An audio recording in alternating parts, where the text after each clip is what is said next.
नमस्कार, आप देख रहे हैं अपने उत्तराखंड। मैं हूं आपके साथ सचिन चौहान। देहरादून में लोकसभा में नेता प्रतिपक्ष राहुल गांधी के दौरे के बाद उत्तराखंड की सियासत गर्मा गई है। 17 जुलाई को आयोजित छात्रों की गूंज कार्यक्रम में राहुल गांधी ने नीट पेपर लीक समेत युवाओं के मुद्दों पर संवाद किया। कार्यक्रम स्थल को लेकर भी विवाद हुआ, जिस पर कांग्रेस ने बीजेपी पर कार्यक्रम प्रभावित करने के आरोप लगा दिए हैं। कांग्रेस के प्रदेश अध्यक्ष गणेश कोदियाल ने दावा कर दिया कि भारी संख्या में युवाओं की मौजूदगी से बीजेपी घबरा गई है। वहीं इससे कांग्रेस को मजबूती मिलेगी। वहीं बीजेपी के विधायक विनोद चमोली ने कार्यक्रम को पूरी तरह से फ्लॉप बता दिया और कहा कि इसमें युवाओं की नहीं बल्कि अधेड़ उम्र के लोगों की भीड़ नजर आ रही थी। अब दोनों दलों के आरोप प्रत्यारोप के बीच प्रदेश की राजनीति की जो सरगर्मियां हैं वो एक बार फिर से तेज हो गई हैं। आप ये समझ सकते हैं कि जो भारतीय जनता पार्टी ये कहती थी कि उनके प्रचारक तो स्वयं राहुल जी हैं, वो राहुल जी से डरे हुए हैं। राहुल जी के कार्यक्रम को रोकने के लिए उन्होंने कितने तरीके अपनाए वो आपसे छुपा हुआ नहीं है। पहले परेड ग्राउंड की परमिशन रद्द करना, उसके बाद परेड ग्राउंड के बगल में इसी कार्यक्रम के समानांतर, जो राहुल जी का कार्यक्रम था, इसके समानांतर किसी फेमस सिंगर को बुलाकर आयोजन करना ताकि लड़के वहाँ जाने से रोक सकें। और उसके बाद ये तमाम तरह के अपनी महिला विंग से फजूल का विरोध करवाना। लेकिन उसके बावजूद इतना बड़ा जो कार्यक्रम हुआ और सफल हुआ, वो सब हमारे वरिष्ठ नेताओं के, हमारे फ्रंटल ऑर्गेनाइजेशंस के और हमारे सम्मानित कार्यकर्ताओं के, सभी के परिश्रम का परिणाम था। देखिए, इस कार्यक्रम की तैयारी से लेकर अब तक अगर इसका आप विश्लेषण करेंगे तो कांग्रेस ने ये डिक्लेयर किया था, क्लेम किया था कि 4.5 लाख छात्रों ने पंजीकरण कराया है।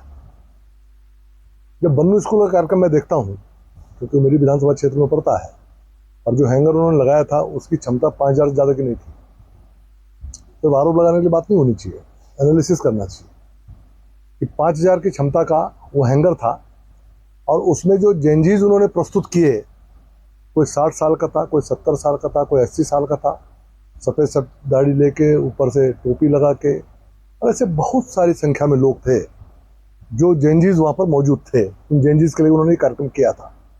तो अगर उसका भी विश्लेषण करेंगे तो मुश्किल से 2-2.5 हज़ार वहाँ पर युवा मुझे देखने में आए, क्योंकि मैं भी लगातार उसको वॉच कर रहा हूँ।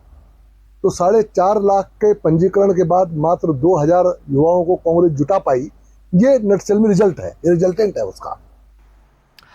तो इसी मुद्दे पर आज विस्तार से चर्चा भी करेंगे। कुछ खास मेहमान हमारे साथ बने हुए, उनसे आपका परिचय करवा देता हूं। हमारे साथ मथुराजा जोशी हैं, प्रदेश प्रवक्ता हैं, बीजेपी के सीधा लाइव बने हैं। मथुराजा जोशी जी, स्वागत है आपका। मनोज सैनी है, कांग्रेस नेता है, वो भी सीधा हमारे साथ लाइव बने, सर आपका भी स्वागत है। राकेश मिश्रा है, राजनीतिक विश्लेषक है, वो भी सीधा लाइव बने हैं। राकेश जी, आपका भी स्वागत है। सबसे पहला सवाल मनोज सैनी जी आपसे, राहुल गांधी फाइनली पहुंचे हैं उत्तराखंड में, क्योंकि पहला दौरा मौसम के चलते उनका रद्द करना पड़ा था। अब आए, अभी भी मौसम खराब था लेकिन वो पहुंचे। लेकिन राहुल गांधी का जो कार्यक्रम था गूंज, वाकई उस गूंज का इंपैक्ट पड़ा है, क्योंकि बीजेपी कह रही है पूरी तरह से फ्लॉप रहा। बता देना चाहता हूं कि भाजपा इतना बौखला गई है, राहुल गांधी की जो अब लोकप्रियता युवाओं में बढ़ रही है, तो भाजपा बौखला ही हुई है। और इसी का एक कारण है कि पहले इन्होंने परेड ग्राउंड को जो हमें स्वीकृति मिली थी उसको निरस्त करने का काम किया। दूसरा, आप ये देखिए, जब भारी बरसात हो रही थी, उस समय हजारों की भीड़ में युवा उस मैदान में सुनने के लिए जा रहे थे, राहुल गांधी जी के विचारों को सुनने के लिए जा रहे थे। ये भाजपा की बौखलाहट ही है। अभी मैं विनोद चमोली जी को सुन रहा था, वो कह रहे थे कि वहां अधेड़ उम्र के, आप देखिए जितना भी social media, electronic media, print media, 90% मैं उस कार्यक्रम में खुद मौजूद था और 90% युवा वहां मौजूद था और उसमें भारी जोश था।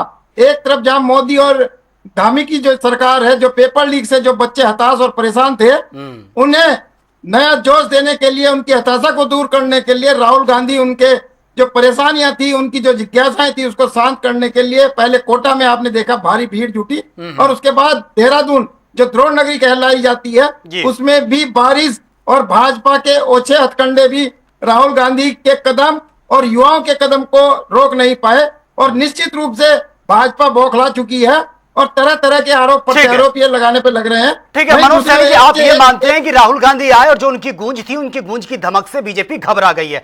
ठीक है, मथुराजा जोशी भी हमारे साथ बने हैं। मतलब जो जोशी जी वो कह रहे हैं कि भाई आप घबरा गए, आपने बहुत हथकंडे अपनाए कि राहुल गांधी ना पहुंचे, बट फाइनली वो पहुंचे भी हैं और गूंज का असर हुआ भी है।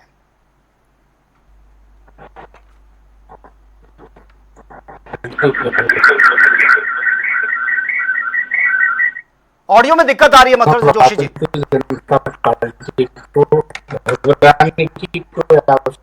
माफी चाहूंगा मतलब जो जोशी जी, ऑडियो में बहुत दिक्कत आ रही है, आपकी आवाज प्रॉपर नहीं पहुंच पा रही है। मैं इसको ठीक करवा देता हूं, आप बने रहिए हमारे साथ। ठीक है, राजनीतिक विश्लेषक भी हमारे साथ बने हैं राकेश मिश्रा जी। राकेश जी, आपको मेरी आवाज मिल पा रही है सर?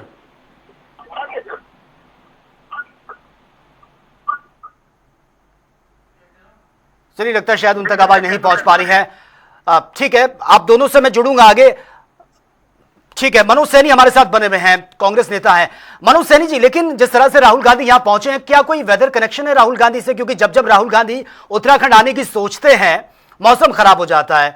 और मुख्यमंत्री पुष्कर सिंह धामी कह रहे हैं कि भैया इलेक्शन नजदीक है तो नेताओं का आना जाना लगा रहता है, कोई बड़ी बात नहीं है। उसके लिए कुछ भी कह सकती है। मैं एक बात बताना चाहता हूँ जी। कि वो तो उसमें हवाई जहाज का था जो इनका पिथौरागढ़ में होना था कार्यक्रम और पौड़ी में होना था, वो तो बरसात के मौसम की वजह से हुआ।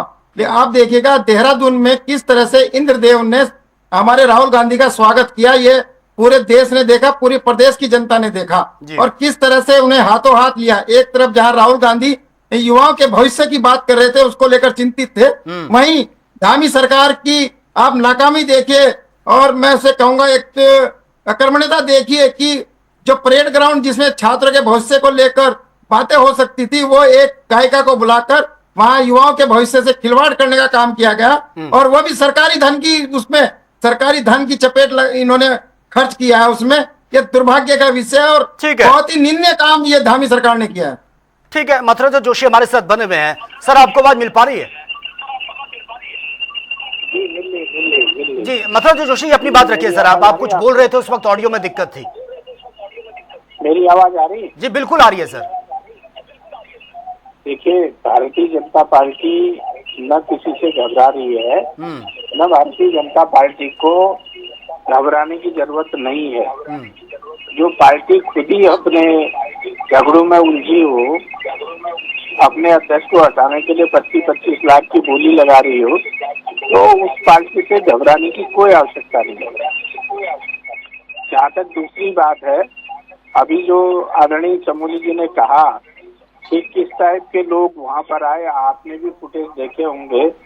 कोई गोल टोपी वाला है, कोई लंबी दाढ़ी वाला है, कोई सफेद दाढ़ी वाला है, कोई सफेद बाल वाला है। तो युवा थे कहाँ वहाँ पर? युवाओं पर कोई पकड़ होती या युवाओं के लिए कुछ अपने कार्यकाल में किया होता, तब युवा आते। आज जिन बातों की उनको याद आ रही है, 10 साल वो भी सत्ता में रहे केंद्र में जी, और प्रत्यक्ष रूप से अप्रत्यक्ष रूप से सत्ता को चला रहे थे, तो सब कुछ युवाओं के लिए करते, तो युवा साथ में आते। और उत्तराखंड का युवा अच्छी तरीके से समझ चुका है, और राहुल गांधी जी की जो स्वीकार्यता है उसको भी समझ चुका है, राहुल जी की कार्य प्रणाली को भी समझ चुका है, कांग्रेस के चरित्र को भी समझ चुका है। तो नौजवान सब समझ रहा है, वो अपने हिसाब से काम करेगा। लेकिन भारतीय जनता पार्टी न किसी से घबराती है, न हमें किसी से घबराने की जरूरत नहीं। चुनाव है, ठीक है, सारे नेता आएंगे। नहीं मतलब तो जोशी जी, कांग्रेस ये कह रही है ना, क्योंकि राहुल गांधी जब आ रहे थे तो पहले परेड ग्राउंड में उनका कार्यक्रम होना था, वहां परमिशन नहीं दी। वो इसीलिए कह रहे हैं कि घबराई हुई थी कि अगर युवा वहां पर पहुंचेंगे तो पोल पट्टियां खुल जाएंगी। वो यही आरोप लगा रहे हैं कि अड़ंगे डालने की कोशिश करी, लेकिन उसके बावजूद भी लोग पहुंचे। आप कह रहे हैं कोई टोपी वाला था, कोई दाढ़ी वाला था, थे तो उत्तराखंड की आवाम ना, अगर सुनने के लिए पहुंचे हैं लोग। अगर भारतीय जनता पार्टी का हस्तक्षेप होता सचिन जी, तो बन्नू ग्राउंड भी नहीं मिलता इनको। फिर कोई हस्तक्षेप नहीं था, न कोई दखल थी। अगर ये जहाँ मांगेंगे वहीं तो मिलेगा। जहाँ ऑलरेडी कार्यक्रम चल रहा हो उसका अलॉटमेंट का सवाल ही पता नहीं होता। ठीक है, और जहाँ इनको जरूरत थी वो इनको मिला, जो इन्होंने मांगा बाद में वो इनको दिया गया। भाई आप अपना कार्यक्रम करिए। वो नेता प्रतिपक्ष है, और कहीं कोई हमने कहीं ना किसी का कार्यक्रम रोकने की जरूरत है ना, वो खुद ही रुके हैं। मैंने कहा ना, खुद ही रुके हैं। आप एक सेकंड मेरी बात पूरी होनी है, क्योंकि उनको आपने बहुत लंबा समय दिया। जी जी, रखिए अपनी बात। 4.5 लाख का दावा किया था, अगर उनके कार्यक्रम में 2,500 के लगभग युवा भी नहीं जुड़ रहा है, तो आप समझ सकते हैं कि घबराई हुई कौन पार्टी है। अपने खींच मिटाने के लिए वो कुछ भी कर सकते हैं, कहेंगे, कहना चाहिए। विपक्ष में है, विपक्ष में तो देखिए बोलने की स्वतंत्रता है आपको, आप कुछ भी बोल सकते हैं, कौन आपको रोक रहा है? कहीं कोई नहीं रोक रहा है। कुछ भी क्यों बोलेंगे सर? फैक्ट के आधार पर बात रखेंगे, वही सुनी जाएगी। बोलने की आजादी का मतलब ये थोड़ी ना कि कुछ भी बोल देंगे। ठीक है, आपके पास मैं आऊंगा। मनोज सैनी जी कुछ कह रहे हैं सर, बहुत शॉर्टली अपनी बात रखिए। सचिन जी, शायद हमारे जो बड़े भाई मथुरादत्त जोशी जी हैं, उनकी चश्मे का रंग, वो जो नंबर है वो बढ़ चुका है। आप इन्होंने शायद सोशल मीडिया, इलेक्ट्रॉनिक मीडिया में जो व्यूज चल रहे हैं, वो जो पिक्चरें चल रही हैं, उसमें आपको दिखता है कि 90% युवा है। और कितने जोश और खरोश से इन्होंने पूरा प्रयास किया कि राहुल गांधी की रैली को फ्लॉप कर दिया जाए। लेकिन मैं धन्यवाद देना चाहूंगा उन लाखों लाख करोड़ों युवाओं को जिन्होंने राहुल गांधी की बात को सुनने के लिए भारी बरसात भी पीछे छोड़ दी और उनकी बातों को सुना और उनको अपने गले से लगाया। ये राहुल गांधी का जो नया भारत आएगा, आप देखना, ये युवा ही इस धामी सरकार को और मोदी सरकार को उखाड़ फेंकने का काम करेगी। ठीक है, राकेश मिश्रा भी हमारे साथ बने हुए हैं, राजनीतिक विश्लेषक हैं। राकेश मिश्रा जी, आपको मेरी आवाज मिल पा रही है सर? जी जी, आपको हमारी आवाज मिल रही है? बिल्कुल प्रॉपर आपकी आवाज आ रही है सर। राकेश मिश्रा जी, सवाल यही है कि राहुल गांधी, देखिए पहले उनका दौरा प्रस्तावित था, मौसम का रीजन दिया गया कि मौसम खराब था, इस वजह से नहीं पहुंचे, उनको वापस लौटना पड़ा। इस बार भी आए, मौसम फिर भी खराब था, लेकिन वो पहुंचे हैं। लेकिन जो प्रोग्राम का टाइटल दिया गया गूंज, हमने देखा कोटा में उन्होंने प्रोग्राम करा, बहुत अच्छा रिस्पॉन्स मिला, लेकिन उत्तराखंड में वो गूंज, वो धमक सुनाई दी है। लगा आपको कि युवा वाकई बेताब थे राहुल गांधी को सुनने के? देखिए, अगर एक राजनीतिक विश्लेषक के रूप में इसको देखा जाए, तो किसी भी राजनेता जब तक कोई सलूशन देने की स्थिति में नहीं आता है, तब तक कोई सुनने को तैयार नहीं है। माँ बाप की तो बच्चे सुन ही नहीं रहे हैं, नेता की कौन सुनता है? फिर भी कांग्रेस ने जो कार्यक्रम किया, उस कार्यक्रम में जो लोग भी आए, उनके भीतर उत्साह तो दिखा था, आप इसको नकार नहीं सकते। अगर भरी बरसात में हम 10,000 की भी संख्या इकट्ठा कर लेते हैं, भले नेताओं के का जमावाड़ा रहा हो, कुछ यूथ रहे हो, लेकिन एक 10,000 की संख्या में मान के चलता हूं कि 10 से 11,000 लोग उस कार्यक्रम में थे, जिसमें बड़ी संख्या में तो कांग्रेस के नेता थे, लेकिन बहुत से ऐसे यूथ भी आए थे जो इन व्यवस्थाओं से पीड़ित थे। जैसे पेपर लीक का मामला हो, नीट एग्जाम में की बात हो, उसके कारण हो, तो ऐसे कई युवा आए थे, उनके अभिभावक भी थे उस कार्यक्रम में। तो राहुल गांधी जी का जो कार्यक्रम हुआ, वो एक संदेश देने में, खासकर सोशल मीडिया पर या मीडिया में, उसको वो सफल हुए। अगर मैं उन्हें कहूं कि आए तो उन्होंने एक संदेश देने की जो बात की थी, वो संदेश दे दिया। लेकिन आने वाले समय में इसका कांग्रेस कितना फायदा उठा पाएगी, ये सोचने वाला विषय।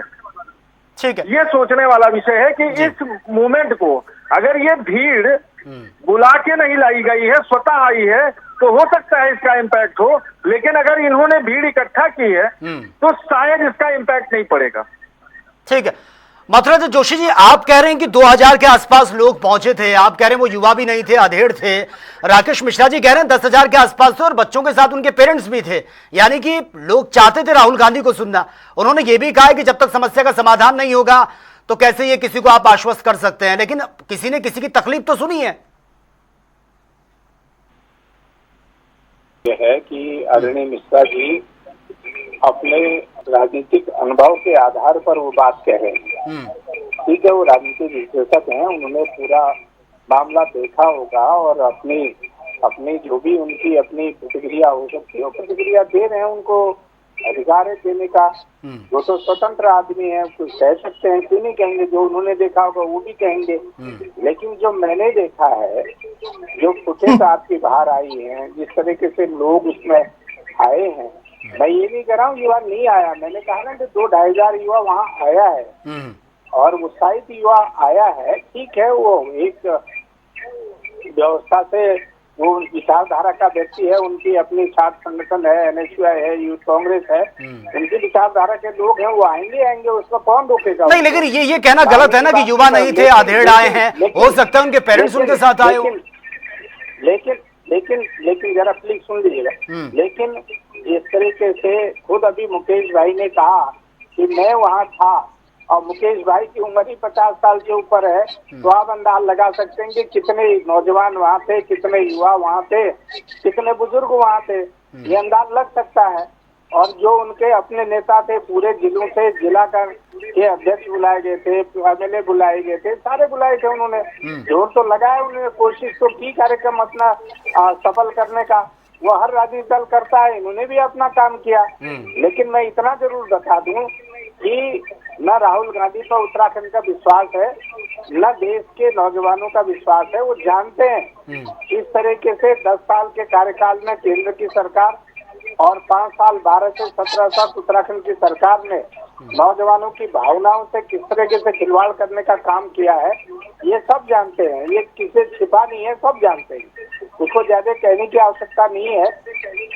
ठीक है, ये उत्साहित होंगे, इनको होना भी चाहिए, क्योंकि इनके एकमात्र नेता है, वही इनके सहारा है, वही इनका बेड़ा पार कर सकते हैं। उत्तराखंड में तो इनके बाद कोई नेता है नहीं जो इस तरीके का काम कर सके।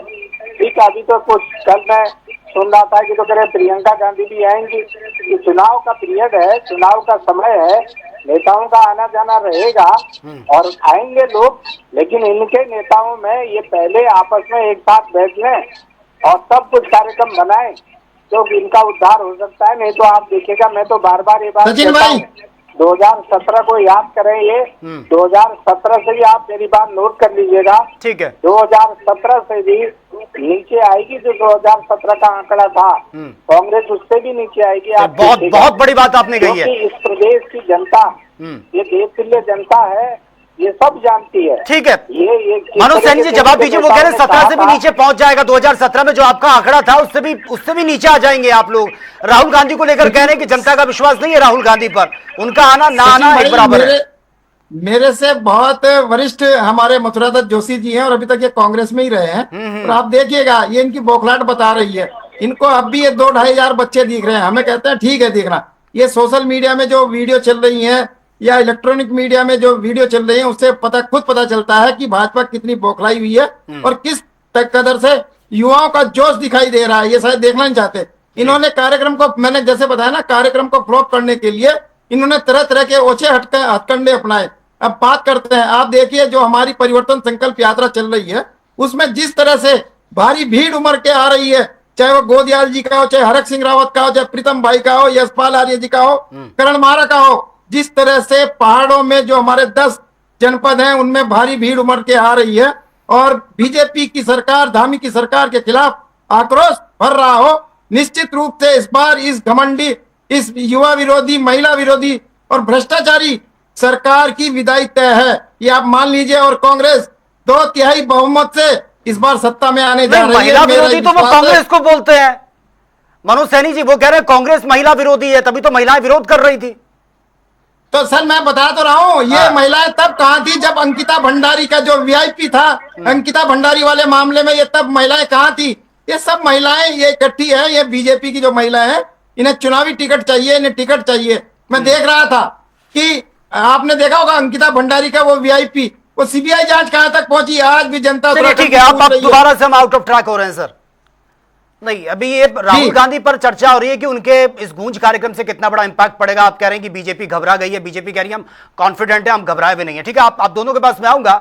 राकेश मिश्रा भी हमारे साथ बने हुए हैं। राकेश मिश्रा जी, राहुल गांधी पहुंचे हैं फाइनली, बीजेपी कह रही है कि कोई ज्यादा इंपैक्ट नहीं पड़ने वाला, कोई पसंद नहीं करता, कांग्रेस पर विश्वास ही नहीं है उत्तराखंड की जनता को। लेकिन इस तरीके के कार्यक्रम करना और जमीनी स्तर के लोगों से जुड़ना, अब वो युवाओं के बीच पहुंचे हैं, अब उसमें युवा थे या फिर अधेड़ उम्र के थे, ये एक अलग मैटर है, लेकिन वो पहुंचे और लोगों ने उनको सुनने की कोशिश भी करी। लोग इतनी बारिश में भी पहुंचे हैं, क्या इसका कोई बड़ा इंपैक्ट देखने को मिलेगा? कांग्रेस को कितना फायदा मिलेगा इस आगामी चुनाव में? देखिए, मैं अगर आप मेरी बात से सहमत हूं और शायद दोनों राजनीतिक दल भी इस बात से सहमत हूं, किसी बड़े स्टार को लाना या बड़े स्टारडम को लाना और भीड़ इकट्ठा करना और उसके जनता पर प्रभाव डालना, इन दोनों में अंतर है। अगर आपका संगठन जमीनी स्तर पर काम करता हुआ नजर आएगा तो पब्लिक आपको चुनेगी, और संगठन के मामले में भाजपा अभी इनसे अव्वल है। आप ऐसे ही समझिए कि देहरादून जहां पे कार्यक्रम आयोजित किया गया था, ठीक उस है। कार्यक्रम स्थल पर हमारे जितने खाली कॉलेजेस हैं, अगर उनके बच्चों की संख्या इकट्ठा कर ली जाए कितनी है, तो उसकी शायद उसका 10% भी नहीं था।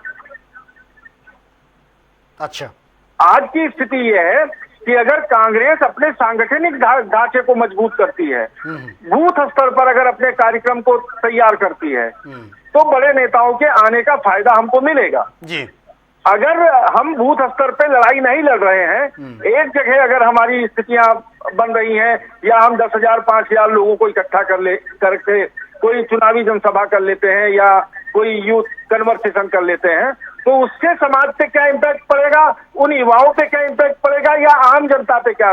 चुनाव, जब किसी भी राजनीतिक दल चुनाव में जाता है तो उसके लिए कोई एक वर्ग माने नहीं रखता, उसके लिए सारे वर्ग माने रखते हैं। ठीक है। तो आज की स्थिति उत्तराखंड की राजनीति में यह है कि जब तक कोई भी मुख्य विपक्षी दल हो या सत्ता पक्ष का दल हो, अगर उसका संगठन पे कब्जा है, अगर उसका संगठन मजबूत है और जमीनी स्तर पर काम कर रहा है। अब आप ही सोचिए, उत्तराखंड की में जो देहरादून की जनसंख्या है वो लगभग 40 लाख है, और 40 लाख में अगर 10,000 लोग आए।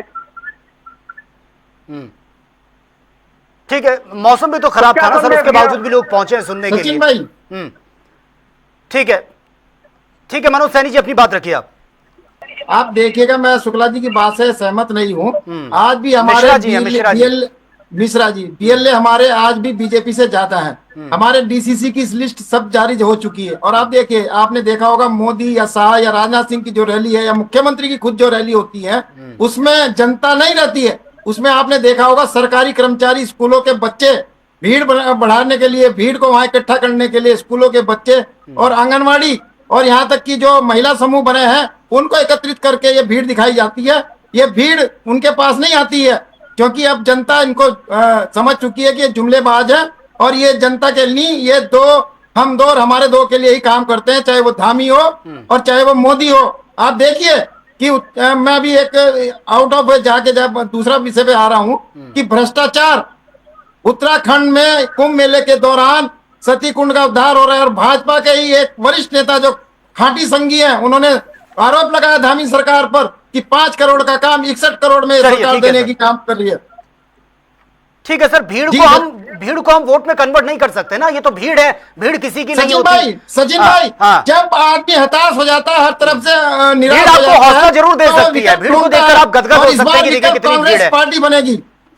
ठीक है, मथुरा जोशी हमारे साथ बने। मथुरा जोशी जी, सीधा सा सिंपल सवाल मेरा, लगातार ये शिकायतें मिलती हैं कि देखिए दुख तकलीफ बहुत है, कोई सुनने वाला तो हो। राहुल गांधी वहां पर पहुंचे हैं क्योंकि ये आरोप लगते हैं कि सब आकर सुनाकर चले जाते हैं, अपनी उपलब्धियां बताकर चले जाते हैं, लेकिन लोगों की एक्चुअल पीड़ा क्या है उसको कोई सुनने नहीं आता। राहुल गांधी पहुंचे हैं और अगर उन्होंने युवाओं की बातों को सुना है, उनके दुख दर्द को सुना है और सरकार तक वो बात पहुंचाने की कोशिश की है, तो इसमें फिर बुराई किया है?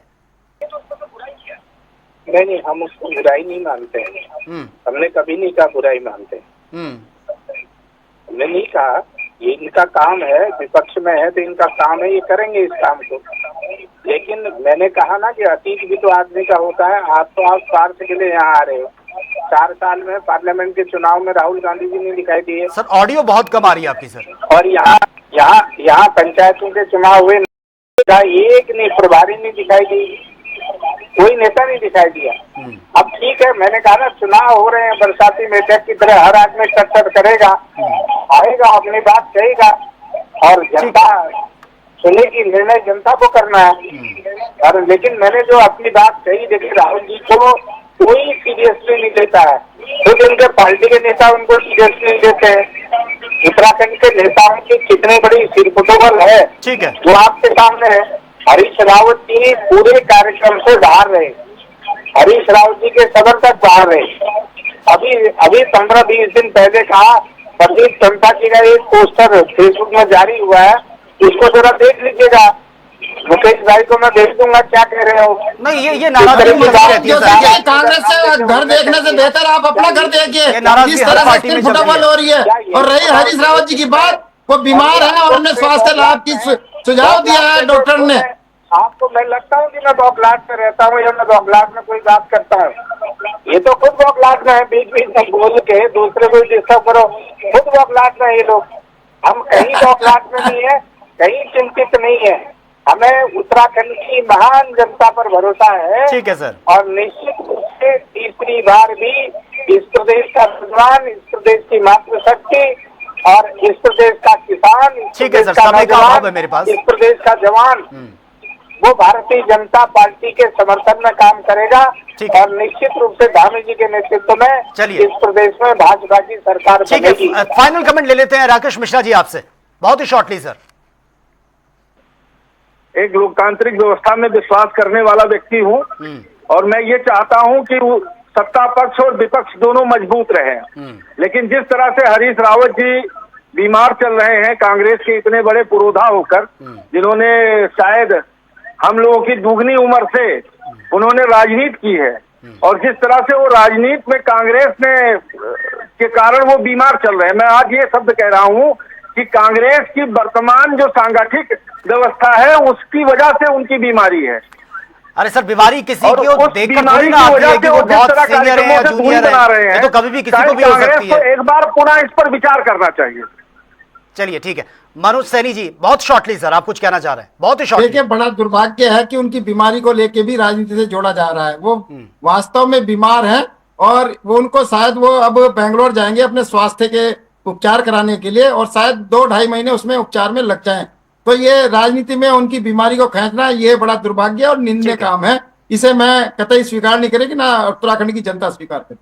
चलिए, बहुत बहुत शुक्रिया आप तीनों मेहमानों का इस डिबेट का हिस्सा बनने के लिए।